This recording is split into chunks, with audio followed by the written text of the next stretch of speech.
This video is a follow-up to a video we just did on Action Economy, where we explained how Action Economy is really the way that you can make both player characters and monsters more exciting in 5e Dungeons & Dragons. Now in this video we're going to take a look at how you can make your monsters more dynamic by giving them additional actions. As you probably know, every 5e monster gets 4 different types of actions. We got the standard action, that's the one you use to make an attack, cast spells, breath weapons, stuff like that is also using an action. Then there is the bonus action. In newer books we're getting more and more bonus actions, but in older books such as the Monster Manual, very few of the monsters actually have bonus actions. Then there are reactions, that's the same case as bonus actions, not a whole lot of monsters have them. And then finally we have legendary actions, which of course only legendary creatures get to take, and those are actions you take at the end of other combatants' turns, and those are usually reserved for boss monsters, legendary monsters. My issue with a lot of monsters in 5e is that they often only have the single action. So the way we can fix this is of course by giving our monsters more actions.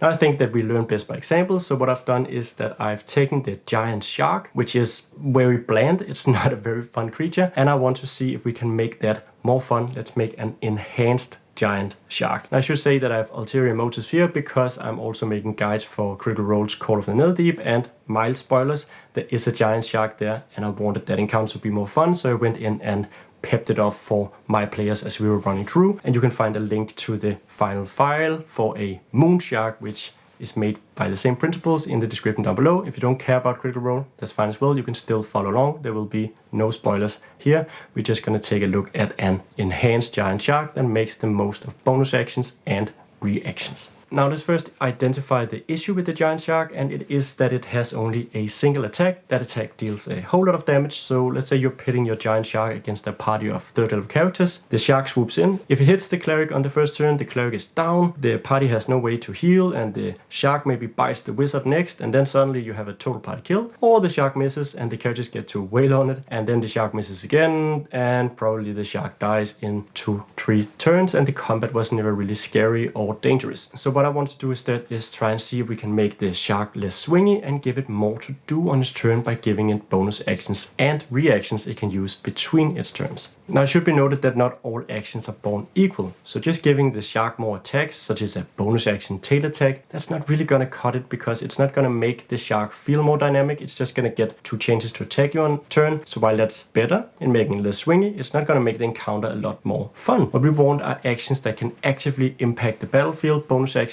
reactions, and standard actions of course as well. So we'll take the damage down a notch for the shark's bite attack, but we'll also allow it to grapple and restrain a creature that it bites. This way we have a more dynamic attack action where you have the shark actively impairing someone on the battlefield as it bites them. Another action I want to give the shark is a mobility action and an AoE action, so we'll give it a razor fin dash, where it gets to dash through the battlefield, bumping into other creatures and maybe biting them along the way. That makes it more dynamic and a bit more dangerous and a bit more unpredictable for the characters. Now the first bonus action I want is a Tailor Attack, but not just a slam Tailor Attack, that's it. We want a Tailor Attack that can push characters away, so the shark may use this so that it can make an escape without provoking opportunity attacks. And then I also want a shake and tear bonus action, which is where the shark really just rustles a creature around. It's caught within its teeth, making it so that that creature takes damage and perhaps is impaired on the next round of combat, as it's shaken, staggered, can't take reactions, can't maybe get the full potential out of its turn. Now there's one thing we're forgetting, and that is the reaction, and here I want to once again utilize the fact that the shark can grapple onto creatures and give it a meat shield action, where the shark will sort of take the prey it's caught within its teeth and use it to shield itself, so an attack hits the meat shield instead of the shark. The characters may have to think about their tactics. Are they gonna just attack the shark if it has one of their partners in its teeth, or is it maybe better for them to try and pull that creature free or do something else because they're afraid that the shark will just turn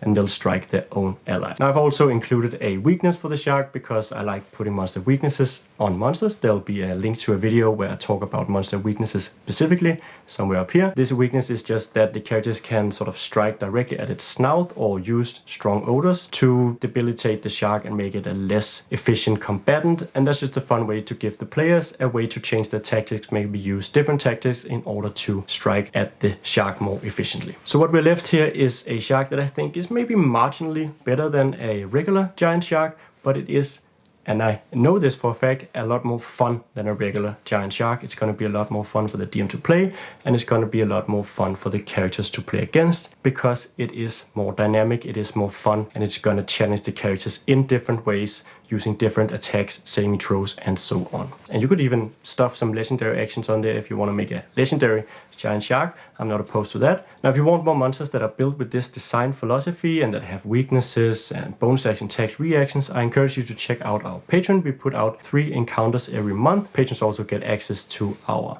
5e apps where they can create magic items and magic shops, and they also help us select which videos, articles, and other stuff that we make. And especially our legend tier patrons are one of the primary reasons that we get to make videos such as this one, so thank you a lot to all those fine folk. Now, beyond that, there's not a whole lot left to say, except thank you so much for watching, and I hope that I'll see you in the next video.